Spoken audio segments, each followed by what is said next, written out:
Hello, excellent people. Today, we are looking at Guernica by Pablo Picasso.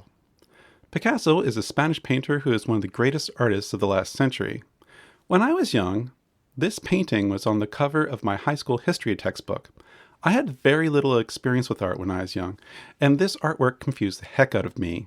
But the fact that you're watching this means that you're better prepared than I was to understand it. This is a complicated painting. So let's start off by taking an inventory of what we see. Up at the top of the painting is an eye with a light bulb in it. Below that is a horse. But that's not the only animal here. In the top left-hand corner is a bull looking backwards out of the painting. Just below that is a woman, and in her arms is a baby. Below her is a person on the ground. Their arm is to the right, and it is holding a broken sword. Still more to the right is a woman who is running. Up higher is another woman with a lamp in her hand. And on the far right is a person with their hands in the air. Now let's try to put together some clues. First, a little history. Spain used to be ruled by General Franco, a fascist dictator who was friends with Mussolini and Hitler. One of the Spanish villages, Guernica, rose up in rebellion against him and his government. So, General Franco asked Germany and Italy to send warplanes to bomb the villagers. This became the start of the bloody Spanish Civil War. Picasso is Spanish, and so he was inspired by these events to paint this. This painting has traveled all over the world, but today we can find it in a museum in Madrid, the capital of Spain. Guernica is absolutely huge. This painting is large enough to overwhelm anyone who stands in front of it. And Picasso certainly wants us to feel overwhelmed by it. He wants to make a statement. Let's look at the colors he used. Or rather, look at how little color is there. It's not perfectly black and white. If you look closely, it is slightly green behind the bull, the horse is slightly red, and the person on the right is bluish. Picasso actually worked with a paint company to develop a particularly matte black paint. It sucks in the light and makes things feel dead. Picasso wants us to feel like the color and light of joy has been removed from the scene. The painting is made in a non-realistic style where things are broken down into basic curves and angles. This is called Cubism, and is just one of the styles that Picasso used during his lifetime. When he was a young man, he moved to Paris where he found himself alone and totally depressed. However, he decided to use his feelings to create, and so his blue period was born. This artwork is an example, a blind, aged guitarist contorted painfully in the act of making music. As he started to make friends and gain recognition, things looked up and he began his rose period. But even then, this family of traveling performers is creepy, with each person mentally isolated from the others in the group. After being inspired by the carved African masks on display in the Louvre Museum, Picasso started painting in an angular style. This was the beginning of Cubism, and his famous painting, Demoiselle d'Avignon, was his first breakthrough. Picasso's experiments with Cubism lasted a long time. He spent years developing analytical Cubism, in which he shows several viewpoints combined all at the same time. Then he started creating a flattened, designer-like version called synthetic Cubism. He started off making small experiments like this one that you can find in New York. But later on, he grew confident enough to create his greatest work, the massive painting Guernica.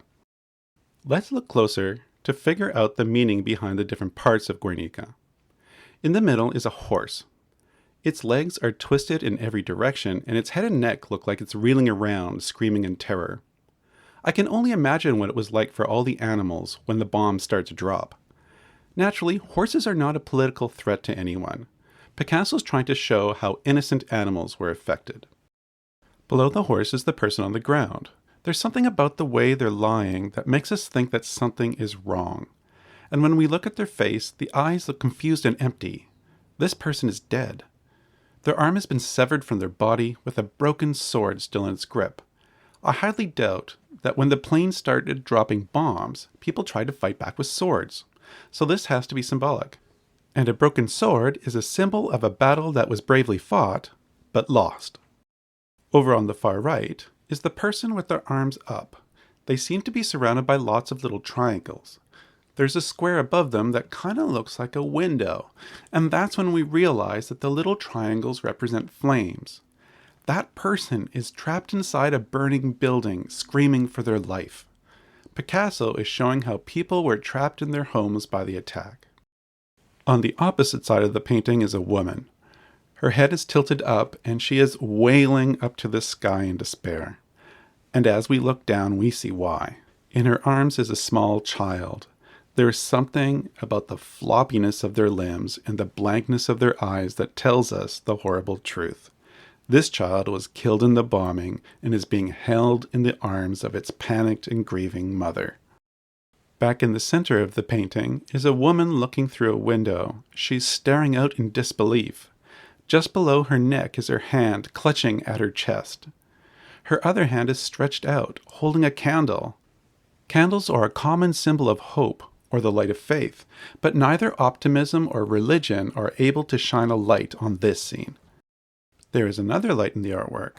Up at the top is a bright lamp that also looks like an eye. This lamp does not seem to be spreading light either. Instead, it looks creepily over the scene. This may be a symbol of the fascist Spanish government using its power to pressure and spy on everyone. Back down at the bottom is a woman running in panic. Her eyes are wide and she's looking for some kind of guidance, but she can't find what she needs. The lamp of hope isn't bright enough, and the eye of the government is casting gloomy shadows. And then, in the top right, is a bull. It is standing there looking backward, and the bull seems to be the only creature not suffering. Its tail is to the left, curling up like the smoke of a volcano. Bullfighting was the national sport of Spain. Bulls have a reputation for being big, strong, mindless, and violent. This bull represents the ruler of Spain who caused all this misery, General Franco. He is looking at all of this horror without happiness or sadness, as if to say that these people got what they deserved. There is one more thing I want to show you, however. Down at the bottom of the painting is a hidden object. Partly faded away and nearly trampled by the hooves of the horse is a single tiny flower. This is Picasso's way of saying that beauty and peace is still possible after something as horrible as this. It just needs care and attention to grow. So, when we put all the clues together, the full meaning of the artwork is unveiled. Picasso has created an artwork showing the injustice of a government killing its own people. Nobody in this painting deserved these horrors, and none of these people could have fought back. Picasso focused on the women, animals, and children who could not have possibly been a threat, and he's not afraid of showing how much people suffered. This is a monumental artwork, overwhelming in scale, and once you've figured it out, it can overwhelm our emotions too. Its lack of color and specially formulated flat blacks show how a government willing to kill its own citizens can drain the life from a nation. And that's why this is the most famous political artwork of all time. So now you know how Guernica works and what it's meant to communicate to us. And the question I want you to think about is this: is this an effective artwork? Remember, it does not matter whether you like this artwork or agree with it. Instead, you should ask yourself, how well did Guernica share its message with us?